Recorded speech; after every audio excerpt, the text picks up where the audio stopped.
the thought, Tim, of going back to 24 hours was too daunting for me to start over. And I couldn't start over at 24 hours because 24 hours takes me back to when I was in a coma on life support at Hollywood Presbyterian Hospital. And I relapsed for 7 hours. So are you trying to tell me that those 7 hours wiped away the 11 and a half years that I had gained in recovery? Absolutely not. I never lose that experience, strength, and hope. What I did was I focused on what do I need to heal from?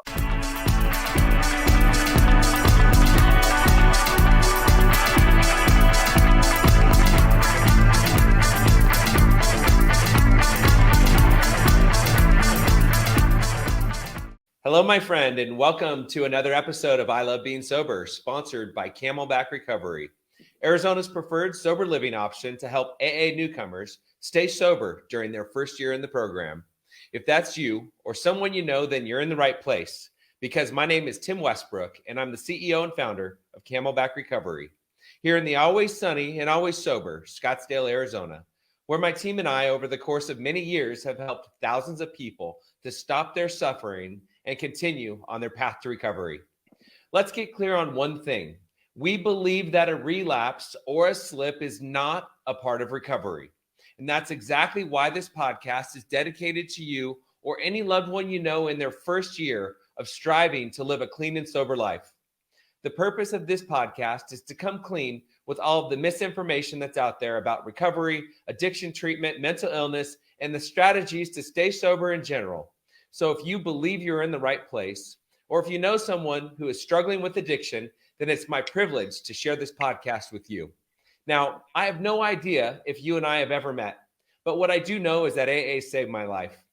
And I also know that to find long-term recovery and live happy, joyous, and free, it's not just about stopping your drinking, drugging, gambling, sexual indiscretions, or any other addiction you may have struggled with or suffered from. Because at Camelback Recovery, we believe that sobriety can and should be fun. And look, any recovery process is not easy. It is challenging. It can sometimes be annoying. And for the most of us, it is often difficult to stay on the path. But here's the good news. The self-awareness you gain from listening to this podcast, especially if you are in your first year of recovery, will help you make better choices, which will ultimately lead you to living a kick-ass sober life. Visit camelbackrecovery.com to learn more about our treatment strategies for alcoholism, drug addiction, or mental illness. And we even offer recovery coaching so that you can enjoy the freedom and happiness you've always searched for. The man I'm going to have a conversation with today is a 5-time Emmy Award-winning former news anchor for CBS News based in Phoenix, Arizona. He's also a recovered meth addict and heroin addict since 2010. When he first got sober, his sponsor told him to go to the art store to pick up supplies and start creating. That's exactly what he did to keep his mind busy during the alone times.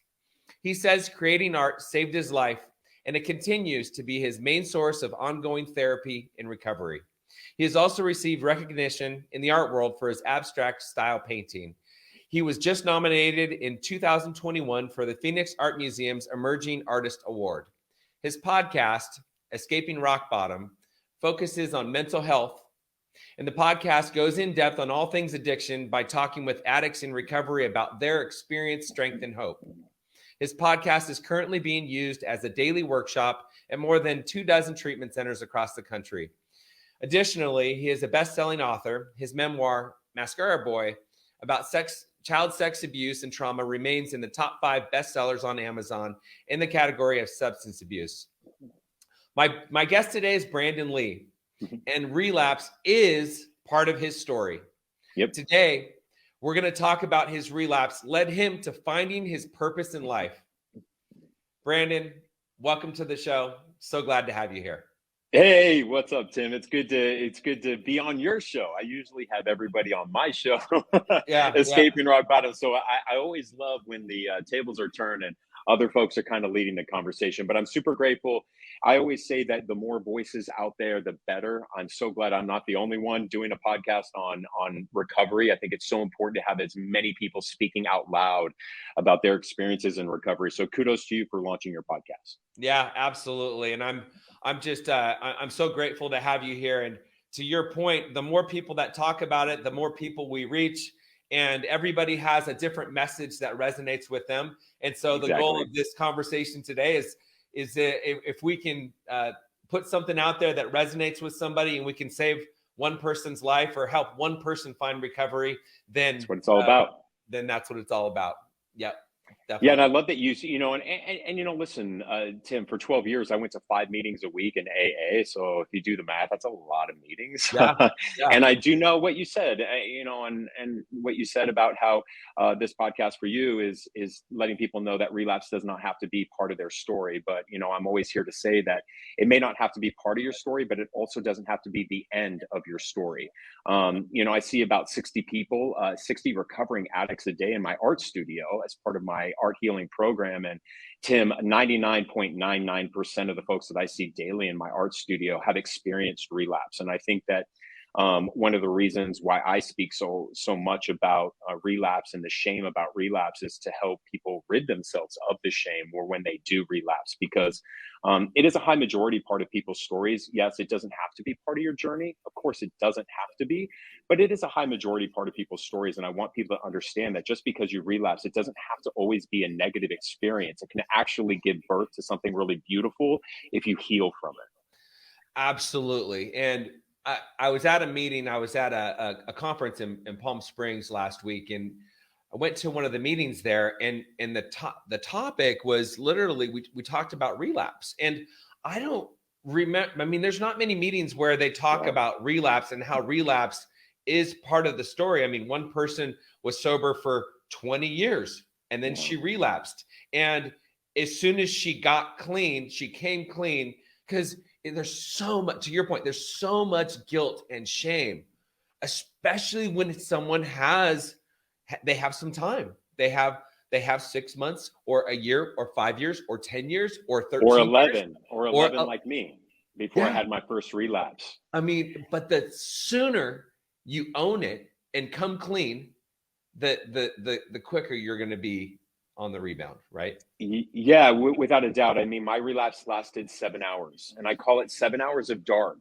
In fact, I'm writing another book right now, Tim. It's called 7 Hours of Dark, How a Relapse Saved My Life. And what I'm trying to do is really flip the script on how society views relapse. I think oftentimes a normie out there looks at somebody who relapses and says, my God, why don't you have a strong enough will? Like, why are you so weak? Like, why can't you just not use? And I think it's really important to know that it's not about willpower. It is absolutely not about willpower when it comes to relapse at all. And for me, one of the things that, listen, I give thanks, and it's so important that people understand this. I give so much thanks for the foundation that AA had given me throughout my recovery journey. So please understand what I'm about to say. And this is no disrespect at all, because I actually think the traditions of the AA program and the principles really of it, everybody in society could benefit if they do the 12 steps, right?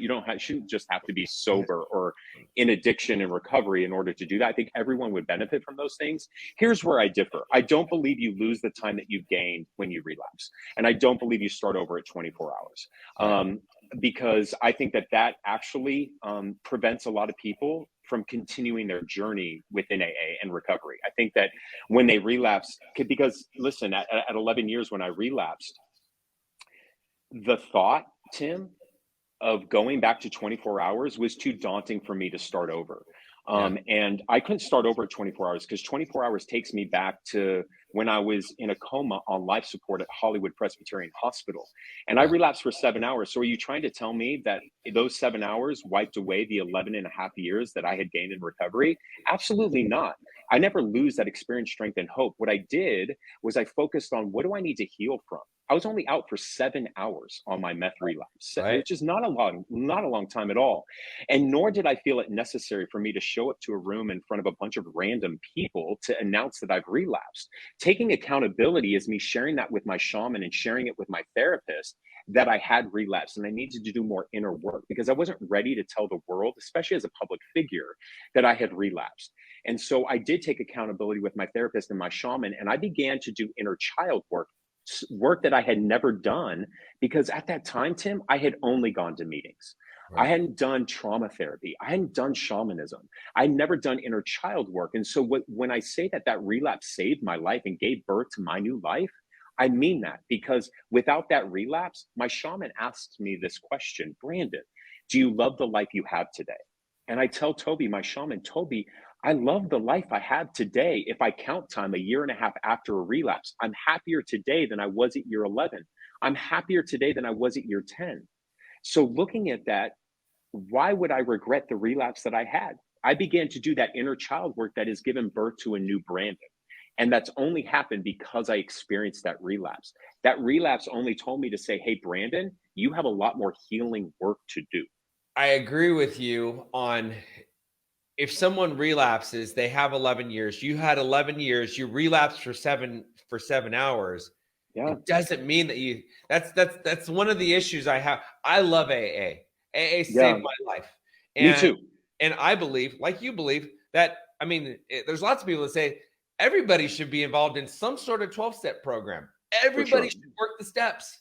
It's the easy. Being an alcoholic and a drug addict, it really is like, I feel lucky. I feel lucky that I had to go and do the steps. And I had a sponsor that took me through the steps. And I connected with a bunch of other like-minded people that wanted to be clean and sober, that wanted to do the deal. But I know you've also experienced this. There's a lot of people that just because they're going to meetings doesn't necessarily mean they're doing the work. So can I tell you this? So I share this with people who come into my art studio all the time, because I don't believe, and I'm a true believer, trauma is generational. And so are the awful sayings that our parents' generation taught us, like time heals all wounds. No, it doesn't. It just suppresses the energy down further into you. Time doesn't heal anything.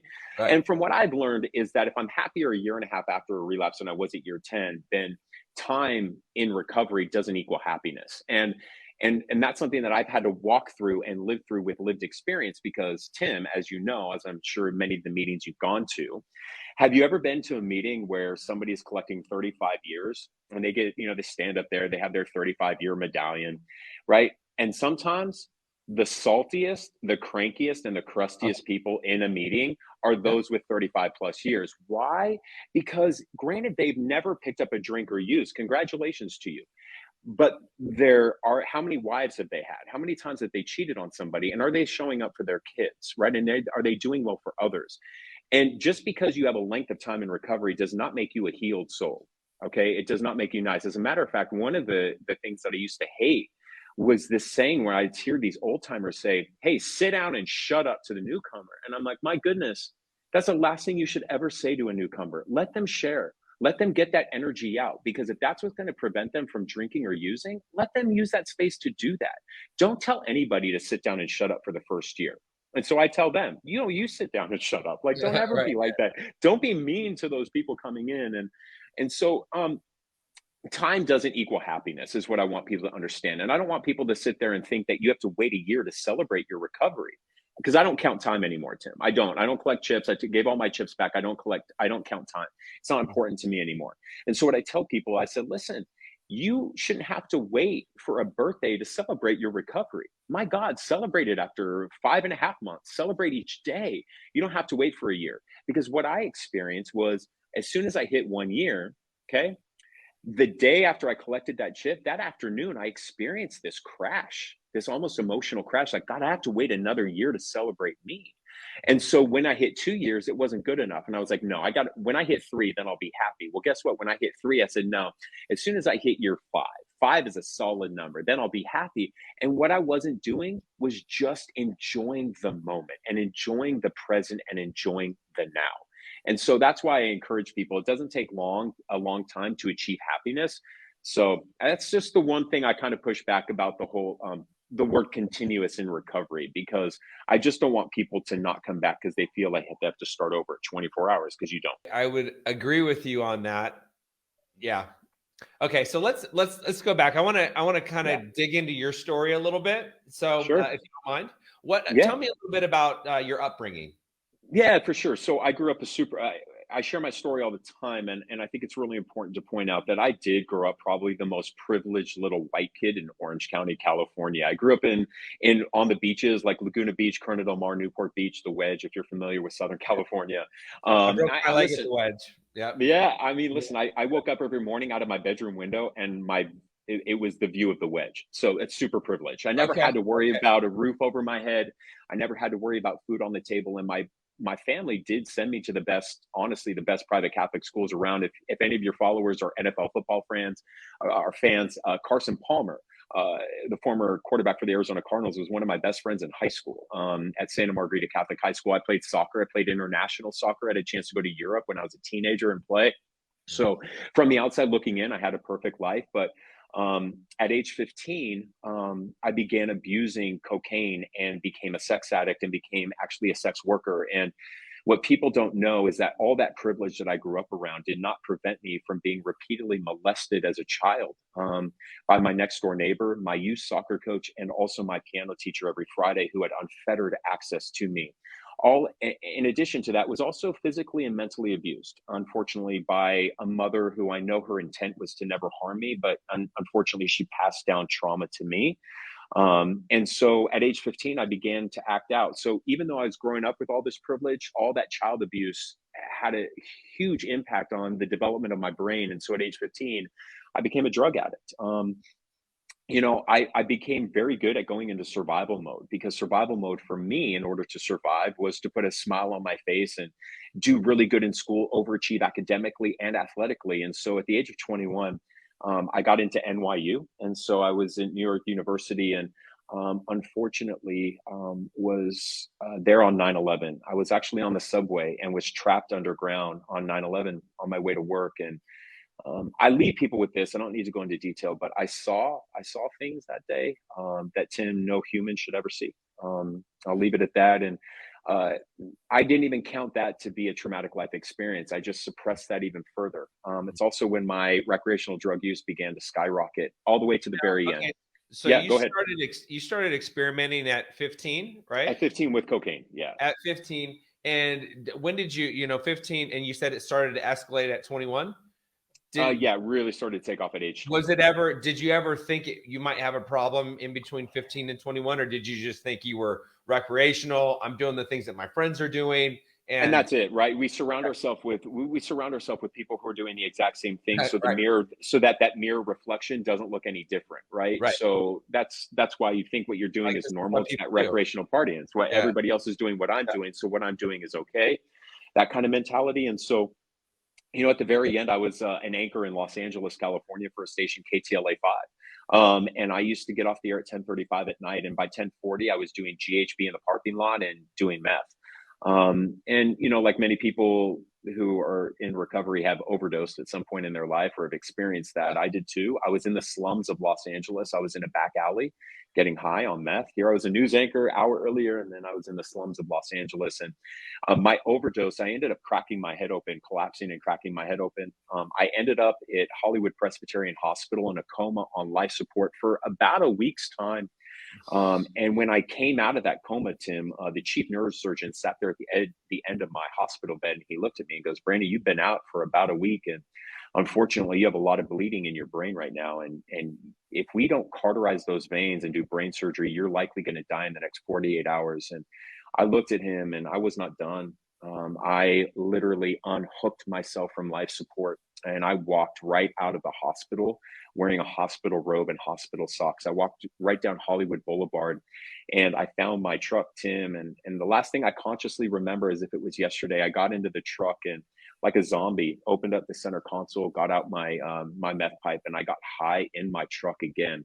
And that's the last thing I remember. I don't know who found me. I don't know who called 911.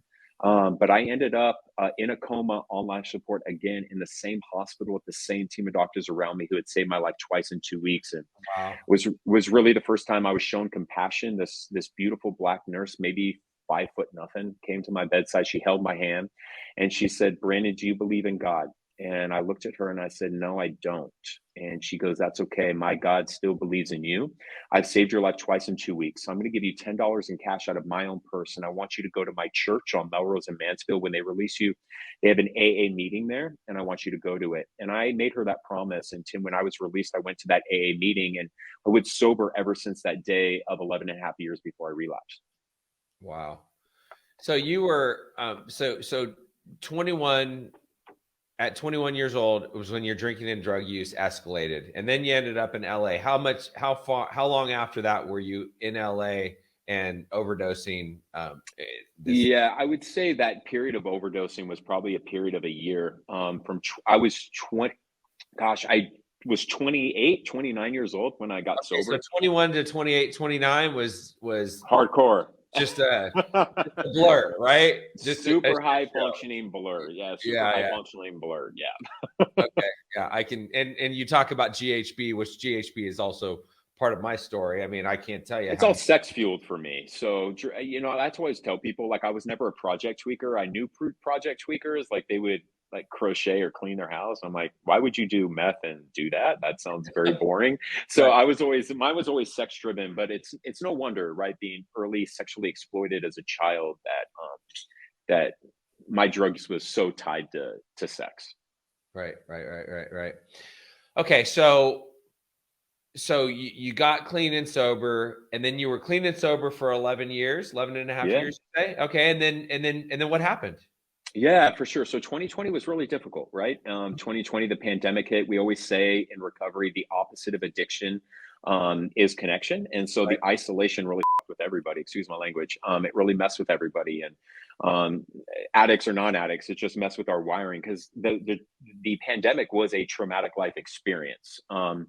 In addition to that, being a news anchor was not easy at the time. To be quite honest with you, everything became political, and I just became an easy target for a lot of hate when it became the masks and the virus, right? People just came at me all the time. And George Floyd was murdered on my 40th birthday, and I had to cover a lot of those rallies and the protests. It was not easy. And then the election was that year, and well, you know how that went. And here's the thing. I really don't give a shit, like who's a Republican, who's a Democrat, who you voted for. Like, I truly don't give a damn. But I ended up getting a lot of extortion attempts made against me, and it was enough, Tim, to send me into fight or flight, to where the authorities got involved. And I began violently shaking every single night, violently shaking. I had 2 weighted blankets that weighed 100 pounds to weigh me down at night, and it didn't work. And one night I couldn't take it anymore, Tim. The violent shaking was so intense that I went into fight or flight mode. And in flight mode for me was relapsing, and I got high for those 7 hours, and it calmed me down. But then when I came out of it, the shame of that relapse was so intense, Tim, that I didn't even want to tell my therapist about it. And so in January of 2021, I got a gun, and I sat there at the edge of my bed and played Russian roulette for 2 weeks because of the shame of the relapse. I was afraid that I was going to lose my job. Like, how could I tell CBS that I just relapsed on meth? Like, who's gonna have a news anchor who's a meth addict? Like, they would never accept that. And how would the public view me? A year prior to that, I wrote a book called Mascara Boy, and it was a best-selling book about recovery. And that was a year prior. Like, who was I? And so I thought I had lost my whole life. And so that's how dark it got for me. But that's, again, when I started doing inner child work and shamanism, which really helped me heal from my childhood experiences.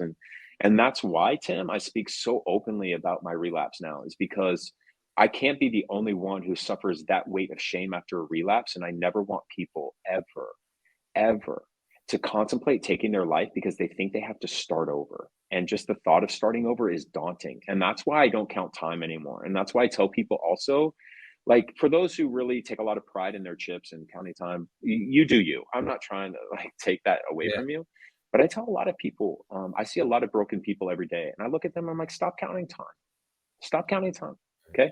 Heal yourself, because happiness does not equate with time. And so I just never want somebody going that dark. So that's what happened, Tim. It was unhealed trauma. Basically, I started violently shaking because I had never healed from my trauma. In the 11 years, all I did was go to meetings.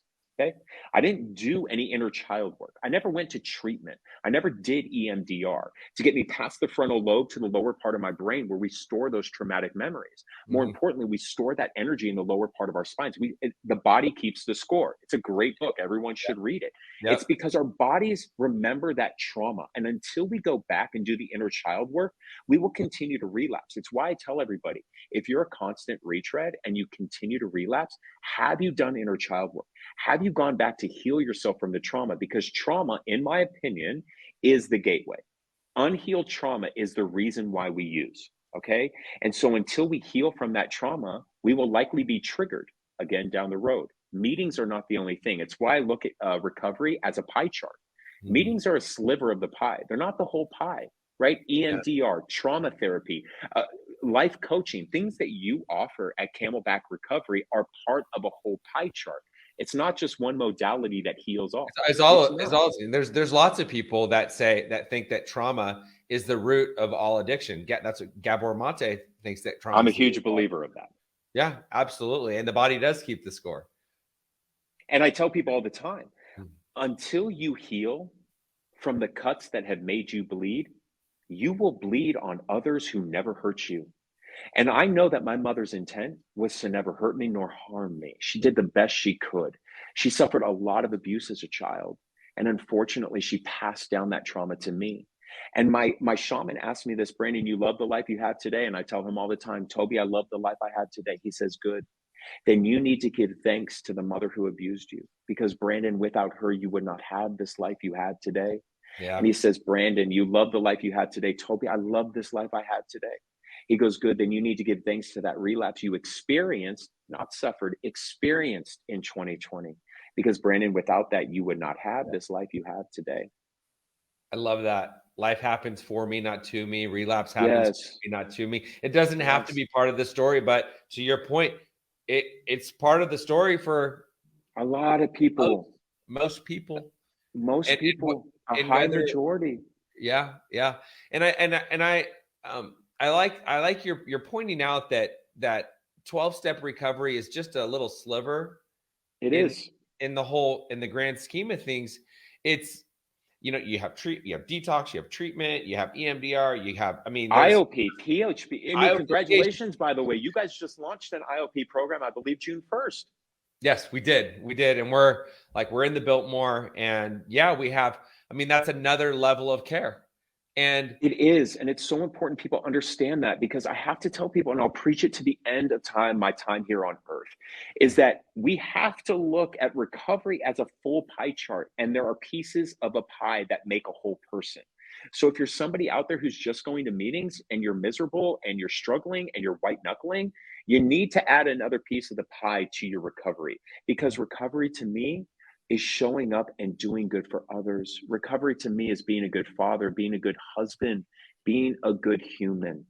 That is what recovery is. And we can only do that when we are healed, because we all know this, right? Yeah. Hurt people hurt people. Yep. Well, healed people heal people. Love and that. I tell people this all the time. Those who have suffered a lot of trauma in their life, especially early on in their life, like I did, and we heal from our trauma, have the ability to become the world's best healers and help others through their darkness. Hurt people. And I think it's, as you're talking, I'm thinking about, as an addict in the disease, we lie, cheat, steal, because we want fulfillment. That's really all it is. We want the nice car, the big house, the hot girl, the hot guy, the whatever. We want all of these things because we're chasing fulfillment. And we're chasing something to numb what's really hurting us. Right. And then once we get to the root of that trauma, then we're free to go out and help another person, which really, that's how we get to fulfillment, is by being of service, helping another person, sharing what was given to us. Yes, because it's so important. And I think you would agree to this, is that, spirituality has to play a role in someone's recovery. Like, I just don't care. Spirituality has to play a role. And what has been taught to me is that God does not call the qualified. God qualifies the called. And I think it's really important that people understand that, especially with people with trauma and a history, to not look at the trauma that you have suffered as a negative. Look at it as an opportunity to heal yourself from that trauma through that lived experience, that you will be able to go help others. Because, Tim, if 99.9% of the people who come to Art of Our Soul have experienced relapse, if I have never experienced a relapse, how can I help them? How can I honestly say, I get you and I understand the shame you are feeling? I truly believe, as part of my journey, my higher power had me experience, not suffer, experience a relapse, so that I can do the healing work that I need to do in my studio every day to help those who have experienced relapse. We all have a different journey on this world. We all have a different path, and we're all here to help different groups of people. That's what we're here to do through that experience. So I believe I went through that experience for my soul's purpose, to live its purpose on life, to help those folks. Why are you so passionate about carrying the message and helping other people? I can only say this, that I have had such clear, vivid dreams. Listen, if I heard myself, if my version of myself 5 years ago heard these words coming out of my mouth, I would be like, you need to certify this dude and like send him to a fucking clinic. Yeah. I will say this, I have had very vivid dreams to where I have heard my higher speak to me and tell me what my life's purpose is. To the point, Tim, that I walked away from a career of 22 years on September 28th of last fall, in the middle of a major contract with CBS in Arizona span. That I walked away from that newsroom on September 28th, mid-contract, to live this life. Wow. Because I knew that this was my life's purpose. And I didn't expect them to understand, although they did. Right. And I didn't expect a lot of other people to, because there are still some people that are like, I can't believe you walked away from the job you did at the age of 41. And I'm like, I know. Yeah. But if you heard the dreams and you had the dreams that I did, they were so vivid. I know that this is what I was called to do. That's awesome. And so tell me what it is that you're doing now. Yeah. So last summer I have the dream. It's actually written on a paper towel when you walk into my art studio. Like when I tell people I dreamt it, I really did. I woke up, actually, I didn't even remember writing this, but I woke up to 3 words that were sitting on my nightstand. It said studio, gallery, and school. And those 3 words meant nothing to me. And I helped manifest that through my shaman. And 2 days later, on July 10th of last summer, not even a year ago, I heard a voice in my head. And yes, it was clear as day. And it basically told me I needed to leave news, open up an art healing program for trauma survivors like me, to give them the gift of art in the way art has helped me heal from my trauma. Now go build it, my shaman said. Yeah. Well, on November 1st, I opened the doors to Art of Our Soul. It's an art healing program for all trauma survivors. And basically I teach acrylic pouring. It's what's so important is that when we are in recovery, and whether we've faced any kind of trauma, it actually makes the creative side of our brain go dormant. Right. And so what I'm here to do is to unlock that side of the brain, get that dopamine to flow. If I can get people to experience joy again, when they go back to treatment, they're more engaged in therapy. They're more engaged in group, and they're just happier. And it's really important to unlock that dopamine early on in recovery, for them to give that person hope that they can smile and laugh again. And we do that through art, getting them into an alpha state and a state of healing. I see it every day. I get goosebumps. I see it every day in my art studio happening. And I've been open 7 months now. And I've gotten all the feedback from all the CEOs and the clinical directors. And they're like, Brandon, whatever it is you're doing, keep doing it. Because they come back from the shuttle and they're laughing, they're smiling, they're dancing. And so, again, it's my pie of the chart, right? I can't heal everybody. I can't heal a whole person, but I can play a role and have that sliver of my pie of art healing, so that EMDR, group therapy, 12-step, IOP, and PHP works a little bit better for them. Yeah, they all complement each other. They all do. They all complement each other. Yeah, that's beautiful. And I would imagine that some people are going to are going to be feel a bigger impact from the art therapy, and then you also have like, and some people kind of make fun of, oh yeah, they go surfing as part of their therapy. It's like, well, yeah, surfing, hiking, like whatever it is. It's a state of oneness where you're essentially elevated to an alpha state. I tell people all the time, have you ever done something, usually with your hands, or an activity where you lose all sense of time, right? Like the time just flies. You're like, where did those hours go? What you don't understand scientifically, we live in a state of beta. Like right now, I'm shooting a podcast with Tim, over at Camelback Recovery. And then I got another art session in an hour from now. And then I got another meeting, right? All that's beta. But when all of a sudden we lose sense of time, what's happened is our body's been elevated to an alpha state. It's a state of healing. It's a state where it lowers anxiety. It helps with depression. And so that's what going on a hike, surfing does for people. Yeah. Pottery. I'm eventually going to be adding pottery classes to my Art of Our Soul, and acrylic pouring, anything you do with your hands. So you lose sense of time. Right. And that's where we can help those people where they suffer those, whether it's PTSD, anxiety, and depression. And I think that's similar to being in a flow state, right? It is.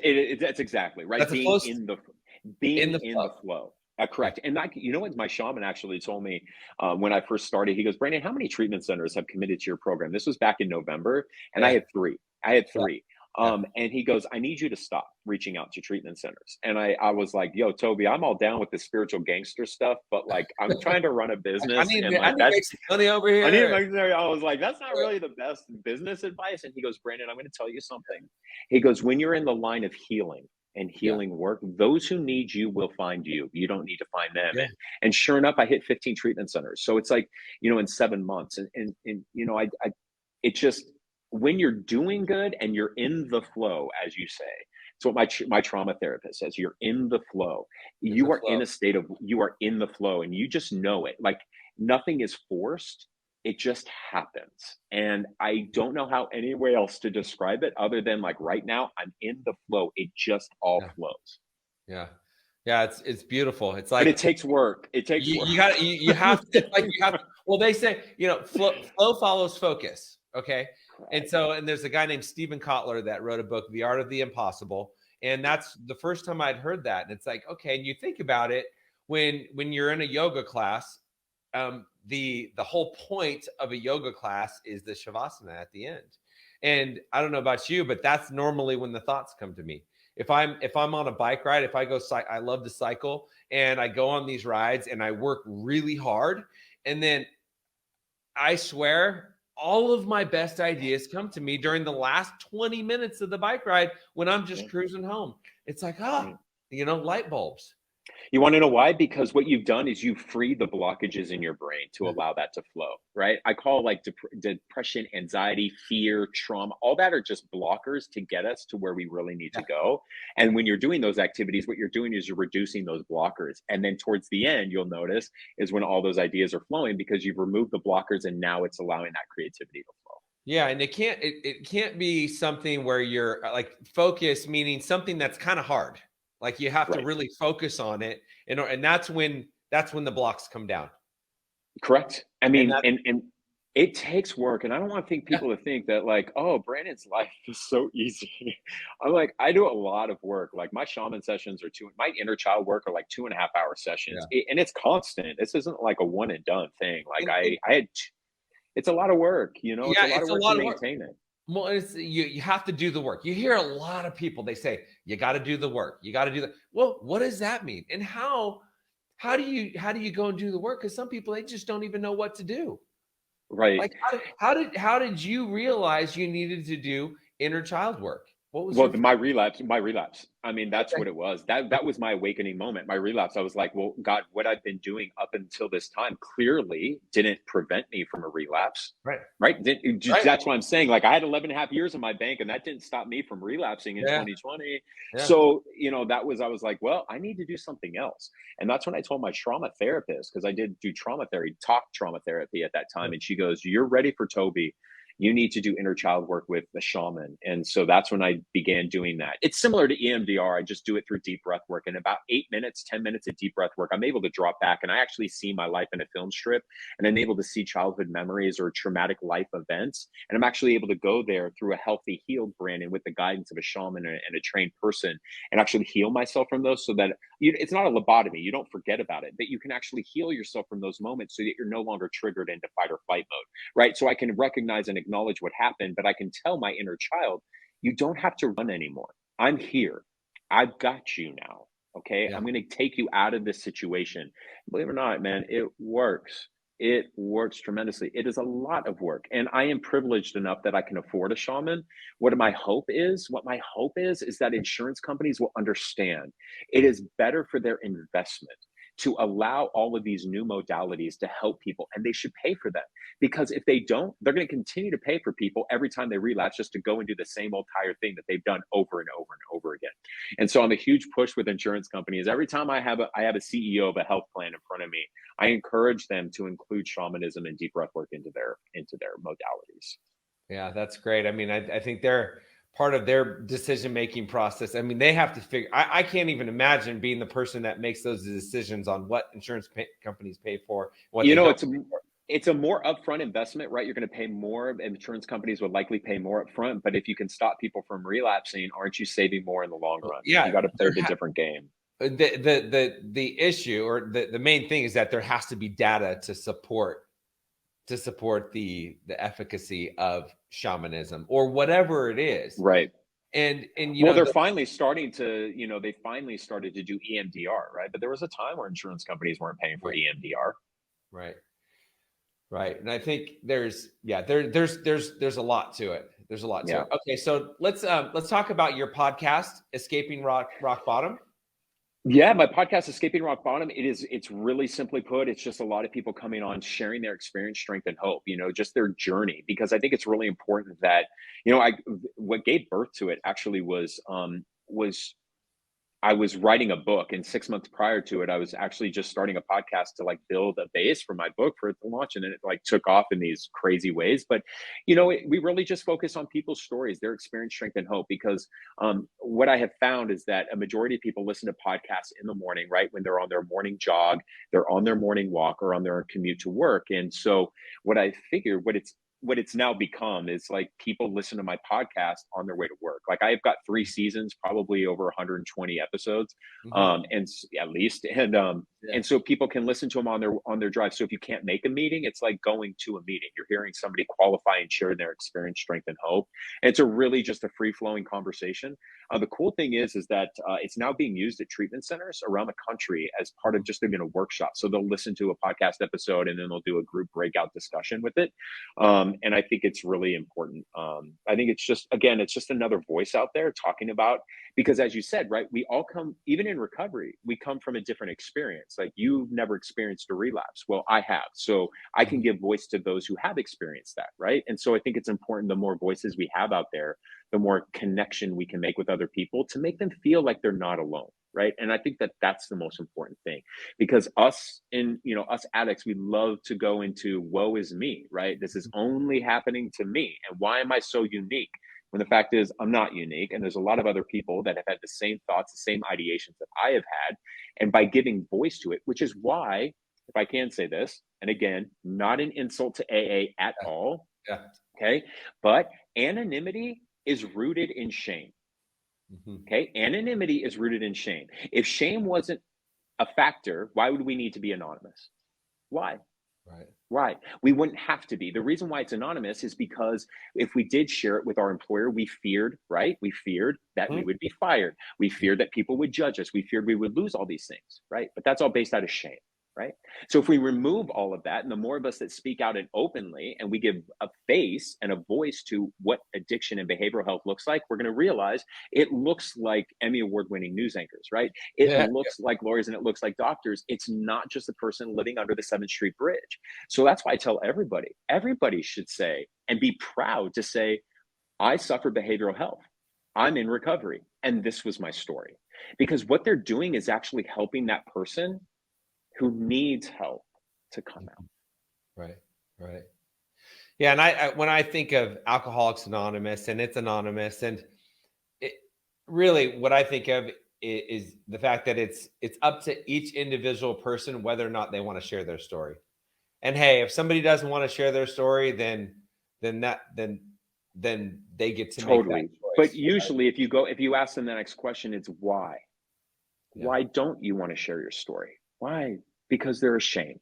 It's shame. Yeah. There's because shame. They're ashamed. They're afraid of being judged, and they're afraid they're not going to get the next job. They're afraid of what people are going to think of them.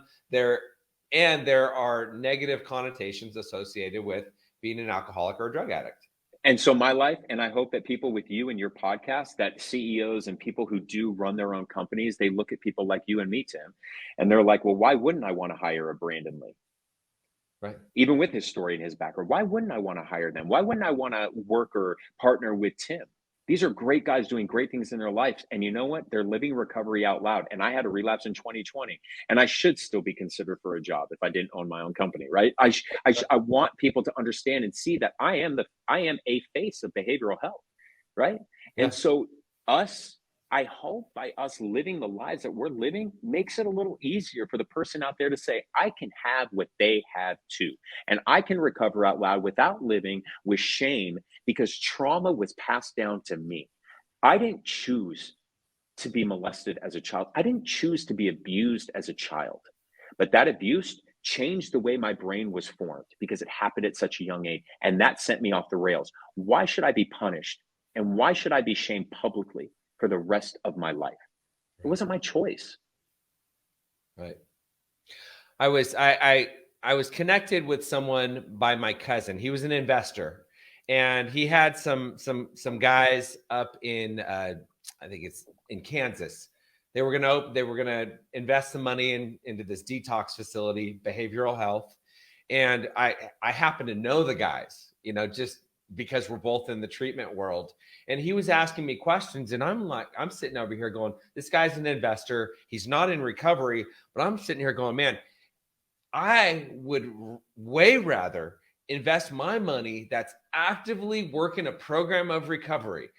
And that's the thing about people that are in recovery. I know that they've done the work. I know these guys. I know they've done the work. Yeah, I know that correct. they're good guys. I know that they're living a life of honesty. I know that they're doing the next right thing and they just want to help people. I would way rather go into business with somebody that has done the work, someone that's on the path, someone that's in recovery, because I know I know a lot about them just by the fact that they're in recovery. Yes. Tim, you're preaching to the choir. I am with you 100% because you know what? At our worst, we're liars, cheats, thieves, and master manipulators. Yeah. But when we're working in recovery, we can honestly be the hardest working, the most truthful and honest and upfront people. And that's kind of people I want on my team. On the same foot, it's important for people in recovery because when you have clients that are coming to Camelback Recovery, right, to get clean and sober and find a new journey in their life, they need to be able. It is why insurance allows peer support to be built, right? Because we have the ability, Tim, to break through to another addict faster than a trained therapist can without that lived experience of recovery, right? Mm-hmm. And addiction. Yeah, Because absolutely. we just can't, because we immediately can break through that barrier because they're like, oh yeah, this dude knows the shit he's talking about. He used to be me, right? And so I think that, and that's the beautiful thing about working in the behavioral health field. Yeah. So, Brandon, is there a question? And this has been a great conversation. I've gotten so much out of it. Thank you for your time. I know how busy you are, and I know you've gotten a lot. This podcast is in between your art sessions, which Camelback Recovery, we're going to be bringing our IOP. Yeah, so you guys are the last. You're the last group. You are the 15th, and everybody else is on a wait list. So I'm very humbled and grateful for the partnership. Yeah. No, it's awesome. And so, is there a question that you wanted me to ask you today that I did not ask? No, you've done a great job, honestly, asking me a lot of questions. And I'm trying to think. No, because I'm really grateful that you asked me about how relapse has kind of saved my soul, and really kind of flipping the script on that. So I'm really grateful for that opportunity to speak on that. And no, I leave people with this, that, and I think it's important for people to understand this, is that not all storms are coming to destroy your life. Sometimes that storm is coming to clear your path. You will notice that when a tornado strikes, one neighborhood will be totally fine. The street over will be utterly destroyed. Take the word storm out and put relapse in. Not every relapse is coming to destroy your life. Sometimes it is happening to clear your path. Use that experience as a way for yourself to grow. We learn from our mistakes. I didn't come up with that saying. That is life saying. We learn from our mistakes. Perfectionism doesn't always exist. All right. So stop trying to be perfect. You don't have to be perfect. You don't have to be. And not everything that happens to you has to be a negative thing. It could be a negative experience at the time and it hurts and it cuts. but it can also be a time to grow and use that as an opportunity to heal. Love it. Love it. There's one other thing that I was just thinking about is I've seen so many people that have had 5 years or 8 years or 10 years or 11 years or 17 years of sobriety. And those are the people, in my experience, they have the hardest time getting sober again.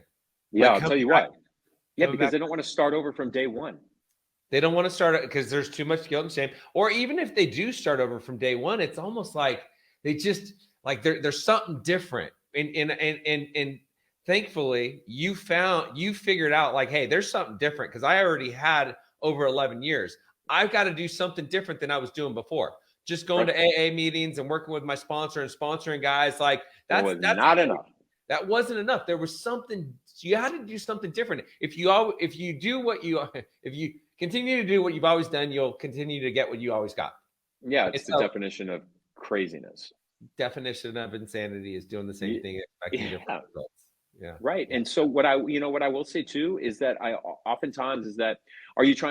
you inferring to the fact when, somebody with a lot of time relapses for the first time and then they continue to relapse they continue to struggle. And here's what I will say is because they haven't healed from their trauma. So they're going back and they're doing the same things that they did before. You had the ability to white knuckle. Like, I'm a pretty strong-willed person. Yeah. I'm a pretty strong-willed dude. Yeah. And the trauma that I suffered as a child and experienced as a child, people are like, how did you do 11 years without any trauma therapy, without any EMDR, without any shamanism? Like, you just did meetings and that was my willpower. Well, guess what? My white knuckles couldn't hold on anymore. And so that was the end of that. 11 years of white knuckling. It's a long time. And so what I tell people is that I will say this is that they're continuing to do that same thing of thinking that, well, if I did 11 years of just meetings, I can do another 11 years of just meetings. And the fact of the matter is that is not true. Your white knuckles are not able to grip as tight anymore. You have to give new muscles in order to hold on to your recovery. And that is by healing your trauma. So every time I see people in here with 5 or 6 relapses, I always tell them, have you done inner child work? And the answer is no, almost 100% of the time. And so I encourage people who are listening right now, if you don't know what inner child work is, Google it, research it, and find somebody who can help you do that. Awesome. What advice do you have for newcomers? Oh boy. As my sponsor in recovery first told me when I was first getting sober, that alone time would be my most dangerous time. It's when the wheels spin. And what I want them to know is that you need to find a hobby. You need to find something with your hands. You need to find something to kill that alone time that'll make the anxiety, make the depression go away. And I did it through art. Art is a huge thing that I do in my alone time when I get anxious or depressed or sad. It really levels me out. But here's really what I want to tell them is that it does not have to take a year for you to experience joy. Get that out of your head. You don't have to wait for your birthday to experience joy and to pat yourself on the back. You can experience joy weeks after you get sober, months after you get sober. Definitely do the work, but please, for the love of God, don't just think going to meetings is going to be what heals you. It is a part of your foundation. Doing the 12 steps is a part of the foundation of your recovery, but it is not all of it. And be open to new ideas. Be open to EMDR. Be open to shamanism. Do everything you can. Try every modality. Not every modality will work for you, but you will eventually find another modality that does. And remember that recovery is a pie chart. It is not just one sliver of a pie. I love that.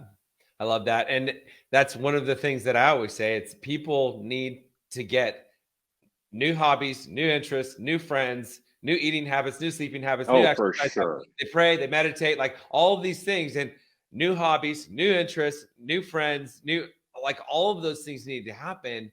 And that's part of learning how to live life differently, because that's it. They have to learn how to live life differently. And such an important piece of learning to live life differently is developing new hobbies and new interests, because I don't know about you, but for me, pretty much everything about what I did my entire life was, involved drinking or doing drugs. That was always part of the equation. So and that's how it is for most people. So when they get clean and sober, like, okay, what am I going to do now? Well, the body responds to that because sex, again, meth and sex, that was always tied to me, meth and G and sex. So when I got sober, everything, it's called neuroplasticity, right? It's the malleability of the brain. So neuroplasticity can either work for us, but it can also work against us. So if you have porn addiction, right, you'll never be able to have healthy sex because you're telling yourself, I have to watch porn in order to get off. But if for so many years that you were a sex addict and you tied your drugs, it's like this. Well, guess what? When you stop, when you take the drugs away, the sex is still here, but it doesn't know how to operate, right? You have to retrain and rewire your brain into what healthy sex is because we can't quit sex. Right. Sex is very healthy for a normal person. Right. So when things are tied like this, and this is what we know, we take the drugs away and this thing's like, well, how do I function? So you have to rewire the brain. And you do that through neuroplasticity and with somebody who's trained. Right.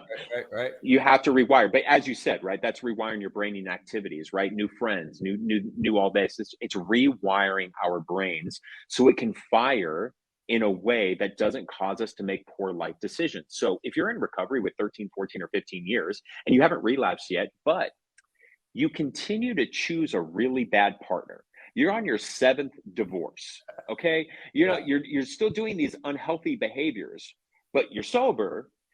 But what I tell them is, well, you haven't rewired your brain yet.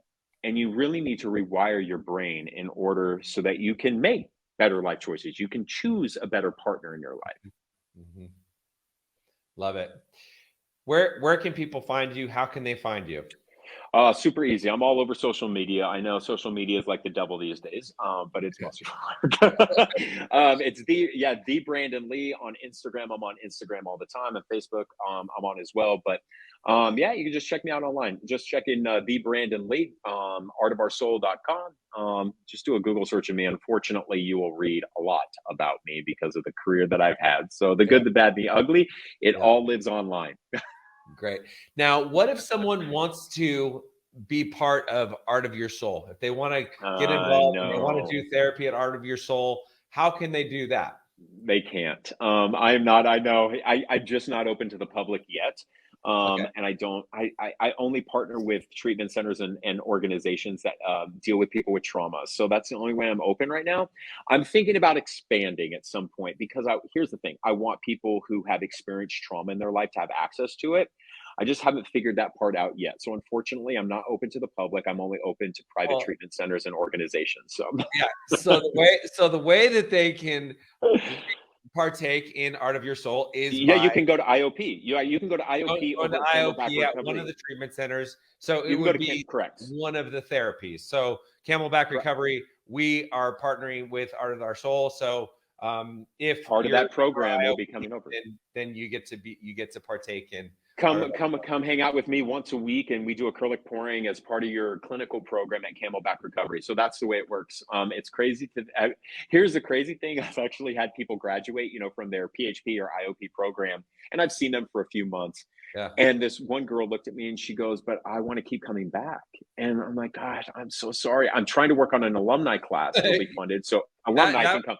And then, she looked at me, Tim, and she goes, well, wait a second. She goes, but if I relapse and I go back into treatment, I can come back. And I was like, holy shit, no. No. Don't relapse just to come back and do art. Come back and do art. But yeah, that's the best way to do it is to if you are needing recovery or an IOP program, I always say meet people where they're at. So some people aren't ready for residential treatment. And so IOP is a great way to introduce yourself to a new way of living, right? You can do IOP. You can sleep in your own bed at night.